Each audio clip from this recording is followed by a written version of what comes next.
The kitchen is often called the heart of the home, not just because we gather there to cook, but because so much of our daily energy flows through it. It's where mornings begin, where quiet dinners end the day, where we carry coffee in one hand and a million thoughts in the other.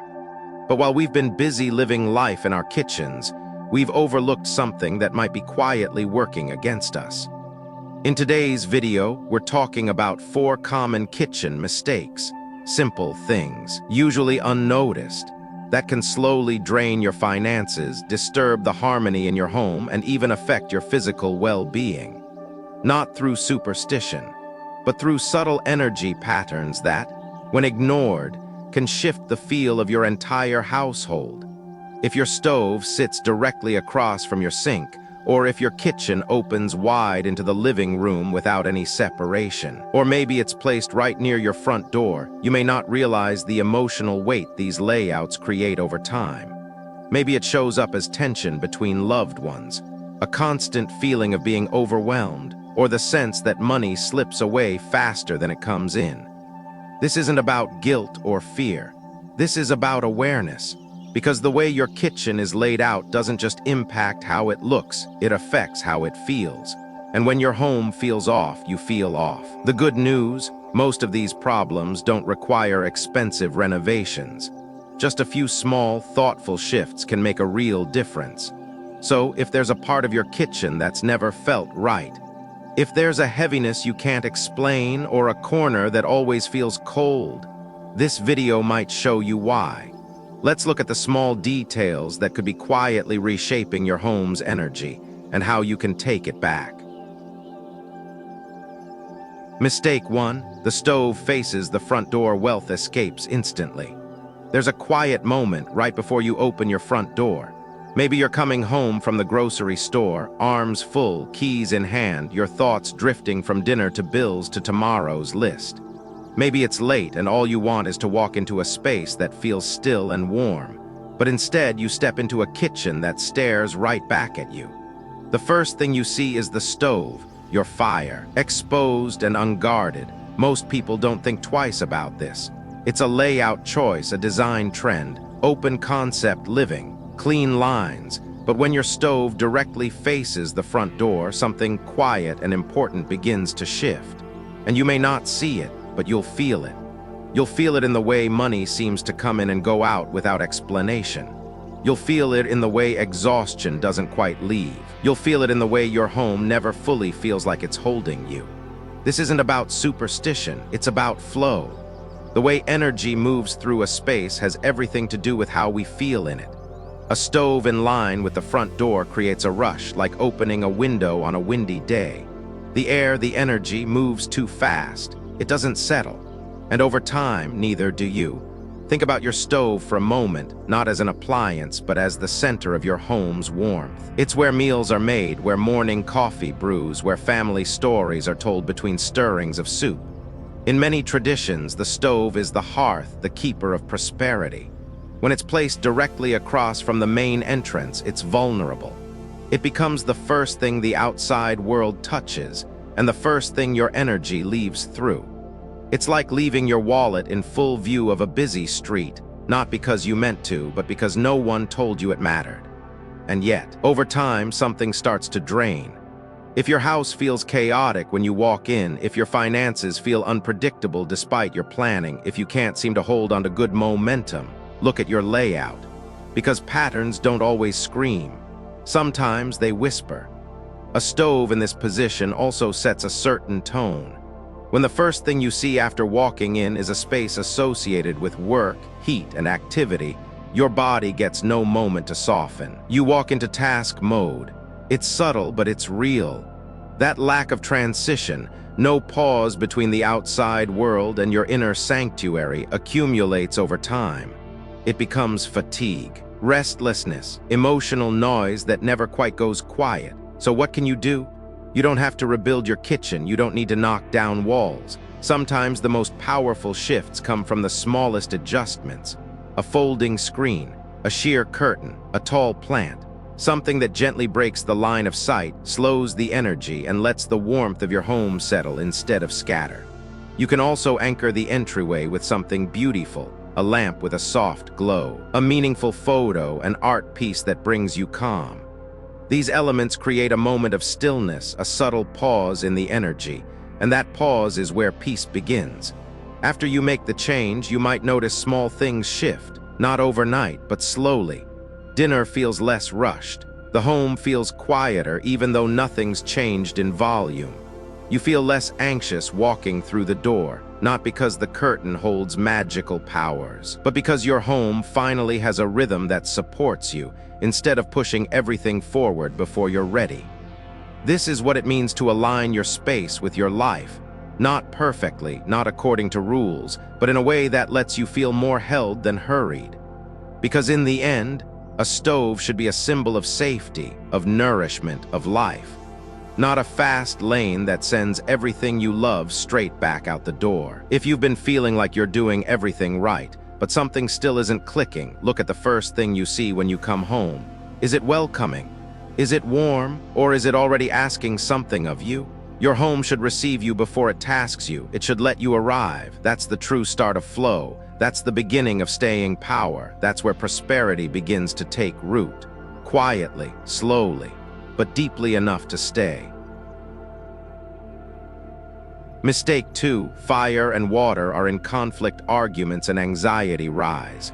There are two elements in every home that seem harmless on their own: the stove and the sink.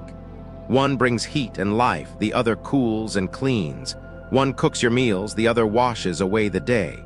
But what happens when they're placed too close together, facing off like two forces that were never meant to share the same space? Something invisible begins to stir. You may not notice it at first, but over time, the energy in your kitchen shifts. The atmosphere feels tense, restless, like there's a low hum of discomfort that no candle or playlist can quite mask. And you start to feel it not just in the air, but in the way people speak to each other, in the tone that creeps into casual conversations, in the way your own patience seems thinner even when you're trying your best. This is the quiet conflict between fire and water, and when they are forced into direct opposition, when your stove is directly across from your sink or pressed too tightly beside your fridge, your kitchen becomes a battleground of energies that were meant to balance each other, not fight. In most American kitchens, layout is designed for convenience. We want everything within arm's reach, so we place the stove across from the sink. We line up appliances side by side. It's efficient, but efficiency isn't always harmony, because when fire and water clash, something soft inside the space disappears. And slowly it starts affecting the people who live there, especially the ones who spend the most time in that space. Maybe you've noticed it in yourself, a tiredness that lingers even after a full night's sleep, a shorter fuse, a quiet dread of standing at the stove again. Maybe your partner walks into the room and tension rises for no reason, or your kids seem more reactive, less settled. It's not the kitchen's fault, but the energy within it is no longer balanced. Fire is about warmth, action, passion. It gives us motivation, drive, clarity, but too much fire, especially when constantly challenged by water, turns to frustration, burnout, and conflict. Water, in contrast, is about calm, flow, rest. But when water constantly tries to put out fire, it can become overwhelming, emotional, heavy.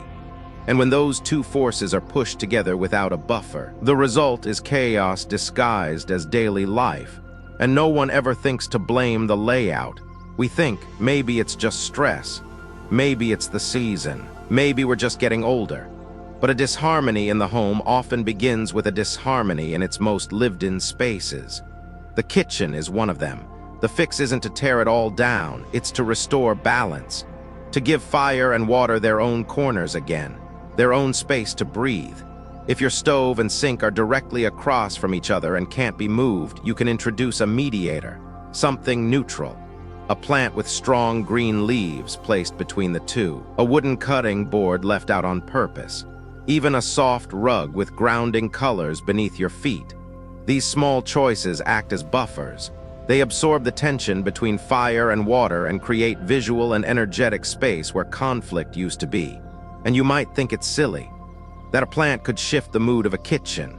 But in homes where tension has become the default, even a moment of softness, One moment where the space says you're safe here can change how we speak, how we eat, how we live together. Another powerful shift is light. Kitchens where fire and water clash often feel either too harsh or too dim. Adjust your lighting to something warmer, more welcoming. Let your kitchen glow instead of glare. You don't need an interior designer. You just need to remember how you want to feel in your own home. Sometimes disharmony starts small. A week of miscommunication, a month of stress. But when it builds up, when the energy has no place to settle, it turns into arguments that seem to come from nowhere. It turns into meals that feel more like tasks than connection, into a house that feels more reactive than restful. And it doesn't have to stay that way. Think of your kitchen like a relationship. Fire and water can coexist beautifully when there's space, when there's respect, when they're not forced into collision. A plant between them is like a wise friend who knows how to hold the peace. A warm light above them is like a gentle reminder that softness still lives here. And when you make these changes, don't be surprised if conversations get lighter, if the meals last longer, if the silence feels calm instead of strained. You might find yourself singing while you cook again, or pausing at the sink without that familiar rush of anxiety. Because what we surround ourselves with day after day always finds its way in. A balanced kitchen doesn't just look better, it feels better. It supports you instead of draining you. And when your home supports you, really supports you, you show up differently in every part of your life. So take a walk into your kitchen, look closely, not at the appliances, but at how the space moves around you. Ask yourself, do I feel calm here? Do I feel nourished? Or do I feel like I'm fighting invisible currents every time I try to make a meal? If it's the latter, try one small shift, a plant, a light, a pause, and see what happens. Sometimes, peace isn't something we find out in the world. Sometimes it starts right where fire meets water and chooses not to fight. Mistake 3, open kitchen to living room peace turns into pressure. There's something beautiful about an open concept home. No walls, no boundaries, just space. Clean, modern, light-filled. You can cook and still talk to your family. You can hear the TV while you're prepping dinner. It feels connected. At least it's supposed to. But for many people, the reality feels different. Somehow, instead of feeling more together, you feel more exposed. Instead of peace, there's pressure. A sense that the heart of your home is always on, always performing, and it starts to wear on you. In many open layouts, the kitchen blends directly into the living room. There's no separation between where you cook and where you rest. It seems efficient, even luxurious. But here's the truth no one talks about: when your kitchen, the place of fire, activity, and heat, merges completely with your living room, the space meant for rest, softness, and connection, it creates a subtle but powerful energetic clash. One that doesn't just affect the space, but the people inside it. Maybe you felt it, that invisible hum of tension between dinner and downtime. You sit on the couch, but your mind is still in the kitchen. The mess you can see from your seat, the to-do list you never quite escape, or maybe you find yourself more irritable in the evenings. Conversations feel shorter. The energy feels sharp, but you can't name why. This isn't a flaw in your personality. It's a design misalignment that's pushing fire into places that should be calm. Kitchens carry a fire element, bright, intense, always moving. Living rooms carry more of a metal or earth energy, cool, still, meant for grounding. When fire spills too easily into the space of calm, it creates friction. You may not see it, but you'll feel it. In your body, in your relationships, in the way your home stops feeling like a retreat and starts feeling like a room you can't fully rest in. And it doesn't matter how clean your home is or how beautiful your furniture. If the energy never quiets down, if the line between doing and being is always blurred, then over time that wears thin. It turns peaceful evenings into scattered ones. It turns conversation into criticism. It turns silence into stress. This isn't about avoiding open layouts. It's about managing them with more intention. Because if you don't create boundaries, your body will absorb the lack of them. And your emotions will speak for what your space isn't providing. The good news, you don't need to rebuild your home to fix this. You just need to gently separate the energies. A curtain, a screen, even a tall bookshelf that divides without closing off. These small, soft barriers act like energetic filters. They say this is the kitchen and this is not. They let the fire do its work without overwhelming the space meant for stillness. Another powerful tool is light. Use warmer tones in your kitchen and slightly cooler tones in your living area. This difference, even if subtle, helps your body shift between states without needing walls. You'll start to notice that meals feel more focused and resting feels more restful. You might find yourself lingering longer on the couch or speaking more gently because the room now invites you to soften. And if you can, move your stove or major appliances so they don't directly face your relaxation space. When the fire points at you, even from across the room, it continues to heat the air. That invisible pressure builds whether you realize it or not, just a slight turn, a plant placed in line of sight, something that breaks the gaze and offers softness instead of flame. You'll feel the shift quickly. Even a single panel of fabric can reduce emotional noise. Even one layer of separation can quiet the background hum. And the most beautiful part, it's not about aesthetics. It's about energy, about emotion, about the way you deserve to feel inside your own home. Think about your evenings now. Do they feel calm? Or do you find yourself scanning the kitchen from the couch, already planning the next step? Does the living room feel like a pause or just a place to collapse? These are subtle questions, but they matter, because your home isn't just where you live, it's where your nervous system resets. And if your space doesn't allow for stillness, you'll begin to forget what rest feels like. This mistake, this open flood of fire into your resting zone doesn't just cause stress. It can slowly shift the tone of your family. Conversations feel sharper. Emotions rise quicker. Small annoyances turn into arguments, and no one knows why. But the energy is always cooking, always simmering, and without separation, it has nowhere to cool. So if you felt like peace is harder to find lately, if your home feels full but not full of ease, consider this. The most nourishing homes are the ones that know when to let the flame burn and when to let it fade. You don't need to close off your kitchen. You just need to give your living space its own breath, its own border, its own right to quiet. That's what boundaries do, not just for people, but for places too. And once you've created even a small line between where you cook and where you live, you'll begin to feel a deeper rhythm return. Meals followed by true rest. Conversations followed by comfort. Movement followed by calm. That's not just design, that's alignment. And it begins the moment you decide that peace doesn't have to be sacrificed for style. That your living room deserves to be protected from the fire's constant call. Because when you come home at the end of the day, you don't just need space. You need sanctuary. And sometimes that sanctuary begins with one soft curtain, one quiet boundary, one small decision to turn pressure back into peace. Mistake 4, kitchen in the Northwest, the family leader fades. There's a kind of strength in every home that doesn't come from how much money you make or how big your house is. It's the kind of strength you feel when someone walks in and brings calm without saying a word. When the people in the house know who they can count on. When the energy feels anchored, even when life isn't easy. That strength often comes from one person, a leader, a guide, a quiet protector. And sometimes, without knowing why, that person starts to fade. Not dramatically, not suddenly, but slowly, like a light dimming, like a compass that can't find north. If your kitchen is located in the northwest part of your home, this could be more than just a design choice. It could be an energetic misalignment with real consequences. In home energy terms, the Northwest represents leadership. Traditionally, the masculine role, the father figure, the stabilizing force of the household. It's where guidance lives, where clarity rests. And when a kitchen full of heat, movement, and fire is placed in that same zone, the fire doesn't warm the space. It burns through it. Think of it this way: fire melts metal. The Northwest holds the energy of metal, of firmness, decision-making, structure.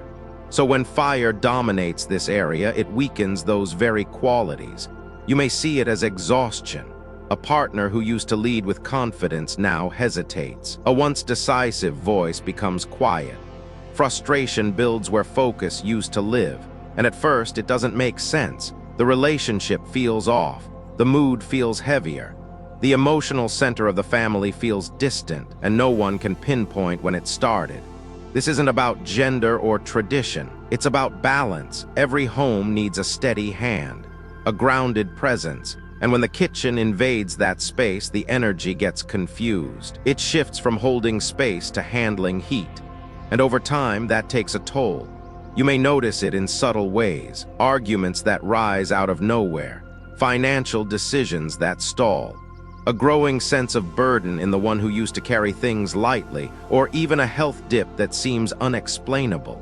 In homes where the kitchen sits in the northwest, this pattern is more common than you think, because it isn't about effort, it's about positioning. You can do all the right things and still feel like you're fighting upstream. So what can be done? The answer isn't always moving the kitchen. That's not realistic for most people, but energy can be softened, balanced, reclaimed. Start by identifying the exact zone. Use a simple compass. If your kitchen sits in that upper left corner when you face your home from the front door, that's your northwest. Notice what lives there. Is it the stove? Is it cluttered? Is it bare, cold, too hot? Then add grounding. Bring back the metal energy that fire may be overpowering. Place symbols of strength, metallic art, round shapes, images of eagles, clocks, or leadership motifs. Use colors that represent metal: whites, grays, silver. Even small changes, like a framed photo of someone you admire or a polished bowl that reflects light, can restore dignity to that space. If the fire still feels overpowering, bring in earth elements to stabilize the dynamic. Ceramic bowls, terracotta, soft sandy tones, a square mat beneath the stove. These add support without suppressing fire completely. The goal isn't to cancel the kitchen. It's to help the leadership energy rise again, not in conflict with fire, but beside it. And maybe most important, make that area intentional again. If the kitchen has taken over a space meant for vision and clarity, bring those qualities back in. Place a journal nearby, a place to think, a space for stillness even in the heart of activity. Let that area remember its original job: to guide, to steady, to lead. The emotional shifts can be remarkable. When balance returns, people return to themselves. You may notice more patience, clearer decisions, less emotional weight in conversations, a feeling that you're finally back on solid ground, even if nothing in your life has changed physically. That's the power of realignment, of making space work for you again. If you're someone who's carried the household through thick and thin, and lately you felt like your voice no longer lands, or like the people in your home don't turn to you the way they used to, this might be why. It's not that you've changed. It's that the fire around you is louder than your calm, and that's fixable. Because the leader in the home isn't the loudest one. It's the one who holds space, who listens, who speaks when it matters. But that energy needs room to exist. And when the kitchen sits where that leadership used to rest, it needs your help to breathe again. So look at your northwest. Ask yourself, does it feel grounded? Does it feel respected? Or does it feel like another space on fire, constantly moving, never still? And if it feels off, know that you have the tools to shift it, not by rebuilding, but by remembering, by adding back what's been burned away. One frame, one candle, one symbol of strength at a time. Because when the heart of your home remembers who leads, everything else begins to fall into place. Quietly, powerfully, like a compass finding true north again. So much of what we feel in our lives, our stress, our restlessness, even our joy, has less to do with the big, dramatic events and more to do with the quiet spaces we live in every single day. A kitchen that leaks energy.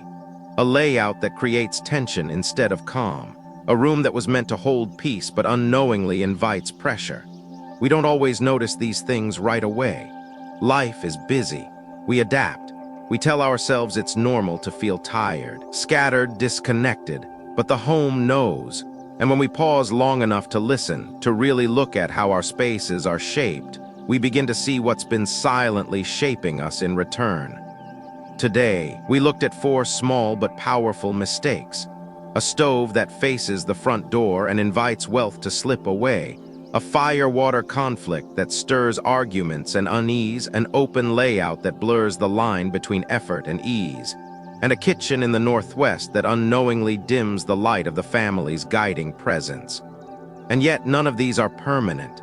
That's the beauty of this kind of awareness. Once you see it, you can shift it, with curtains, with intention, with symbols of grounding and care. You don't need to renovate your home, you just need to realign its energy with how you want to live. Slowly, gently, intuitively. If you've stayed with me until now, thank you, truly. It means you care deeply, not just about your house, but about the people in it, about creating a space that gives more than it takes, and I honor that in you. Wherever you are in your journey, I hope this video leaves you with a sense of calm, a little clarity, maybe even a spark of inspiration to make one small change, because sometimes that's all it takes to begin feeling whole again. Wishing you a home full of warmth, quiet strength, and energy that stays exactly where it belongs, with you.